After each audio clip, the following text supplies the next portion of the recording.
Le président de la République a exprimé sa profonde gratitude au khalife général des Mourides, Serigne Mountakha Bassirou Mbacké, ainsi qu'à l'ensemble des chefs religieux rencontrés. Leur accueil chaleureux, la qualité des échanges et leurs prières pour un Sénégal de paix, de prospérité et de solidarité sont une source d'inspiration pour notre action. 3 sujets majeurs ont rythmé la communication du chef de l'État. La relance des chantiers publics inachevés, l'emploi des jeunes et la modernisation du système de retraite et de sécurité sociale. Sur la question des chantiers publics inachevés, le constat est clair. Trop de projets restent en suspens dans des secteurs clés comme l'éducation, la santé, l'énergie, les routes et les sports. Le chef de l'État a donc demandé au Premier ministre de recenser tous les chantiers inachevés et de proposer des solutions pour leur relance dans le respect des règles de transparence et d'efficacité. Il est également urgent de faire le point sur les programmes comme le PUDC, Promoville, le PNDL et le PUMA, afin de renforcer leur impact sur les territoires. Enfin, une réflexion est engagée pour optimiser le rôle des agences publiques comme l'ACBEP, l'AGETIP et l'ADM, afin qu'elles soient plus efficaces dans la réalisation des infrastructures essentielles.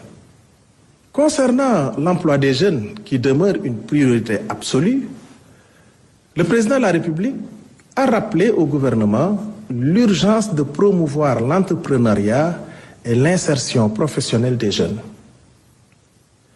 Une nouvelle politique nationale de l'emploi doit être finalisée avant fin avril 2025. Par ailleurs, un système d'information performant sur le marché du travail sera mis en place en lien avec les bases de données des diplômés de la formation professionnelle et technique. Le gouvernement veillera également à harmoniser les actions des structures publiques dédiées à l'emploi des jeunes. Relativement à la modernisation du système de retraite et de sécurité sociale, le chef de l'État a demandé au gouvernement de placer cette question au cœur de notre politique sociale. Un code unique de sécurité sociale sera finalisé en concertation avec les partenaires sociaux afin d'améliorer la gouvernance des institutions de prévoyance. En parallèle, une attention particulière sera portée à la viabilité financière du Fonds national de retraite et à la revalorisation des pensions les plus faibles. Le gouvernement encouragera également la mise en place de retraites supplémentaires par capitalisation pour garantir une protection sociale solide et durable à tous les Sénégalais. Le Premier ministre a rendu compte des priorités du gouvernement en matière de souveraineté alimentaire et de performance de l'administration publique. L'objectif de l'agenda Sénégal 2050 est clair: garantir le bon fonctionnement de toutes les filières agricoles, de la production à la commercialisation. Cependant, des défis majeurs persistent. Pour y remédier, des mesures urgentes seront prises. Une réunion est prévue avec les ministres de l'Agriculture, des Finances et du Commerce afin de proposer des solutions concrètes d'ici le 25 mars 2025.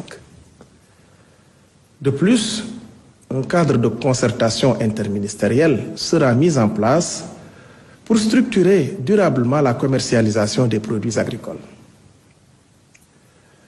Par ailleurs, la performance de notre administration publique est essentielle pour atteindre nos objectifs nationaux. Nous devons renforcer l'évaluation individuelle des agents publics et moderniser notre administration pour qu'elle soit à la hauteur des ambitions de notre pays. Enfin, Le Premier ministre souligne l'importance de l'entretien de nos villes. Le non-respect des obligations de ravalement des façades est un problème qui doit être traité rapidement. Le ministre de l'Urbanisme devra lui soumettre des propositions concrètes dans les 8 jours. Je vous remercie de votre attention et vous souhaite une excellente soirée.